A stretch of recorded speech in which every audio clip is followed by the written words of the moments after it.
Shear forces ഉണ്ട്. ഈ shear ഫോഴ്സിനെ നമുക്ക് റിസോൾവ് ചെയ്യണം. അത് നമുക്ക് ഫെമിലിയർ ആണ്. ഇതും കൂടിയാണ് നമുക്ക് പഠിക്കേണ്ടത്. ഇതിൽ FQ1 റിസോൾവ് ചെയ്യാണ് സർഫസിന് നോർമലായിട്ട്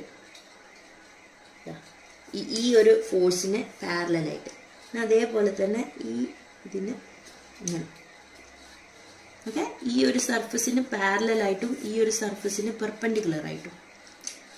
അപ്പൊ ഈ ആംഗിൾ എത്രയായിരിക്കും വരിക? ഈ ആംഗിൾ തീറ്റ ആണെന്നുണ്ടെങ്കിൽ ഈ ആംഗിൾ തീറ്റ ആയിരിക്കും. That is this will be written as FQ1 cos theta and this will be written as FQ2 sin theta, FQ1 sin theta.